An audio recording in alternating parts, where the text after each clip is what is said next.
Dia, boa tarde ou boa noite. Bem-vindos a essa pequena explanação sobre neurulação. Antes de começarmos, é de suma importância relembrar que na quarta semana de gestação, o embrião já se encontra totalmente incluso no endométrio. Dito isso, a neurulação ocorre nos 3 folhetos embrionários: ectoderma, mesoderma e endoderma.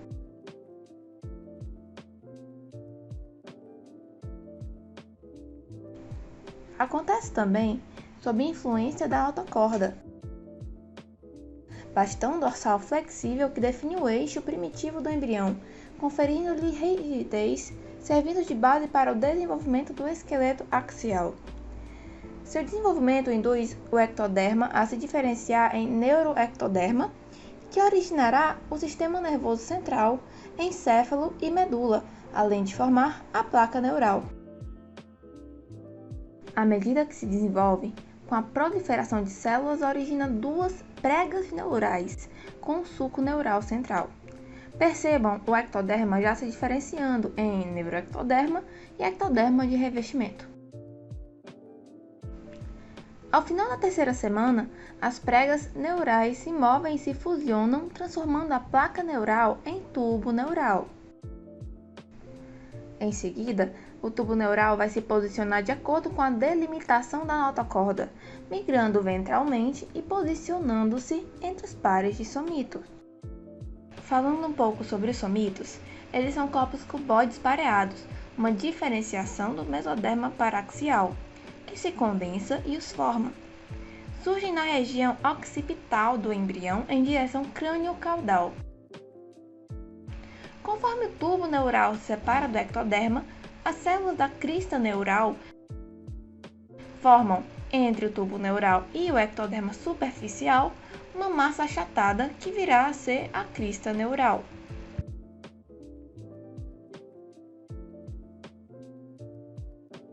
A crista neural, por sua vez, conforme se separa em porções direita e esquerda, dá origem aos gânglios sensoriais dos nervos espinhais e cranianos.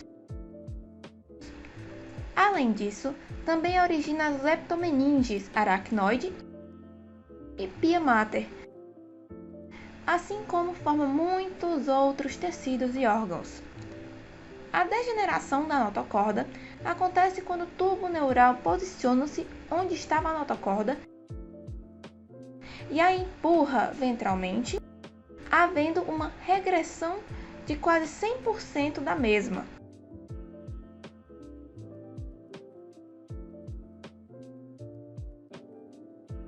Seus resquícios formarão o núcleo pulposo dos discos intervertebrais.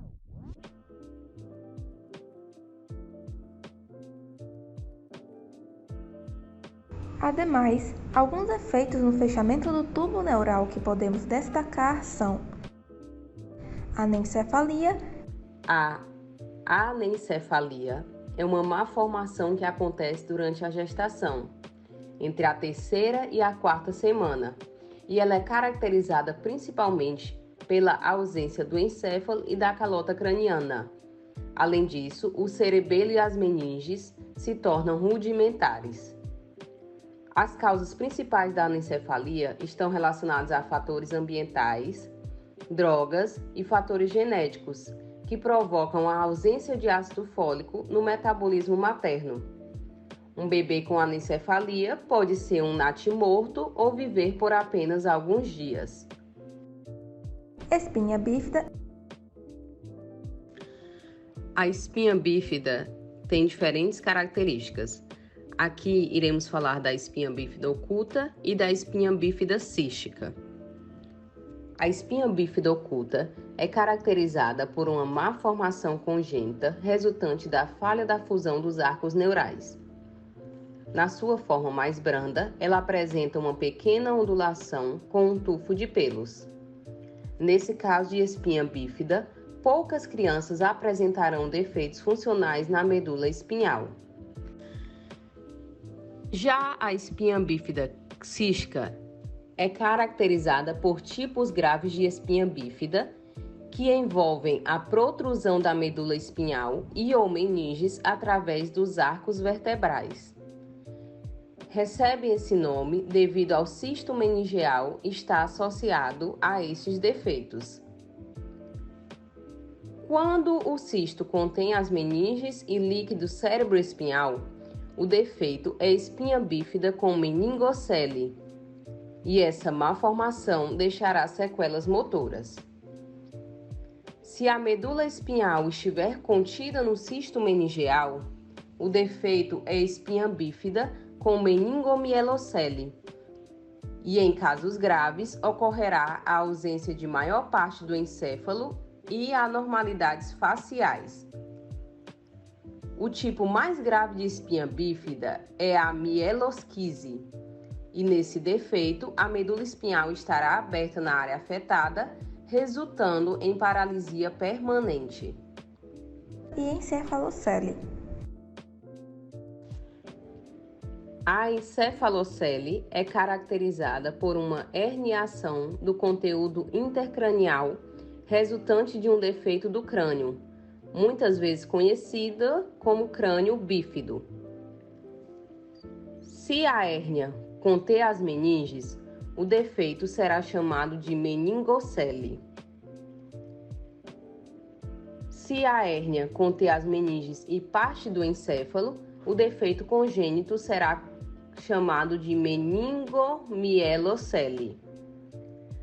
A meningohidroencefalocele é quando a hérnia, além de conter as meninges, contém também parte do encéfalo e do sistema ventricular.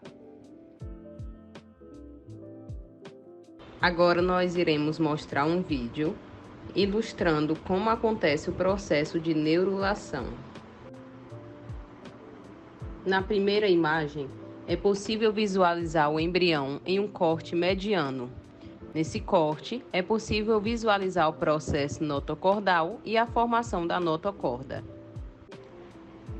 Essa segunda imagem representa a vista dorsal de um embrião de 17 dias, em que o processo notocordal vai crescer cranialmente entre o ectoderma e o endoderma até alcançar a placa pré-cordal. Além disso, à medida que o processo notocordal vai crescendo, surgirá em seu interior o espaço notocordal. Após esse processo, começará a formação do tubo neural. A imagem representa a vista dorsal de um embrião de 20 dias, estágio em que o processo notocordal se transformará em notocorda. Em continuação, vemos a formação do tubo neural em uma vista em corte transversal. Nessa imagem, é possível visualizar o ectoderma superficial, a crista neural e as pregas neurais. Em um embrião de aproximadamente 20 dias, as pregas neurais se fusionam e o tubo neural se separa do ectoderma superficial. Conforme acontece essa separação, as células da crista neural vão formar a crista neural. Agora, visualizaremos a formação do tubo neural em uma vista dorsal. Além da notocorda, as células do nó primitivo formam o mesoderma paraxial. E ao fim da terceira semana, o mesoderma paraxial formará os somitos.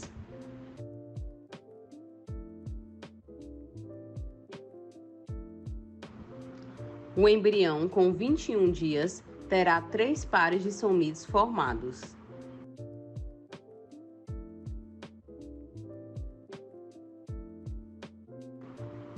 Com 22 dias, 5 pares de somitos serão formados e as dobras neurais na região do cérebro e da medula espinhal estarão em desenvolvimento.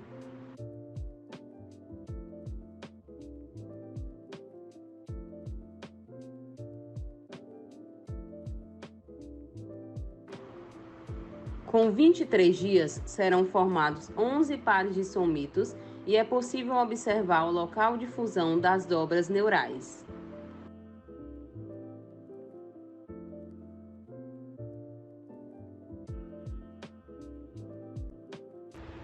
Com 24 dias, o embrião terá 13 pares de somitos e é possível visualizar a região do desenvolvimento da medula espinhal. O período somítico vai do 20º ao 30º dias e irá originar a maior parte do esqueleto axial, músculos associados e também a derme da pele adjacente. Em continuação, falaremos da formação do tubo neural em relação ao crescimento do embrião.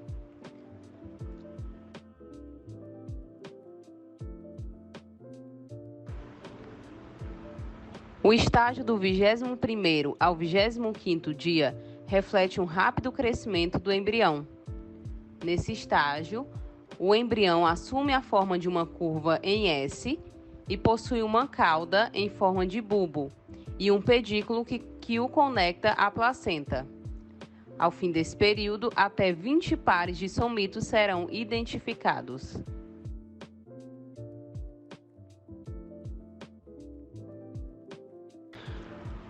Agora mostraremos como se dá a formação da crista neural.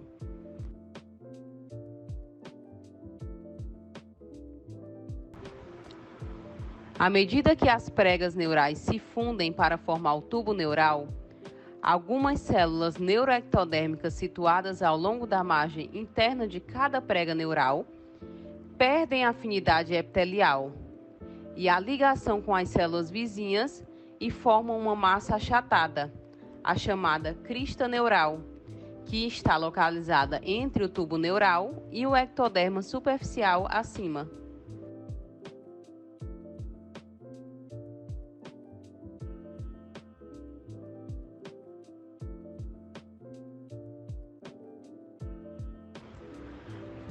Para finalizar, mostraremos a neurulação secundária,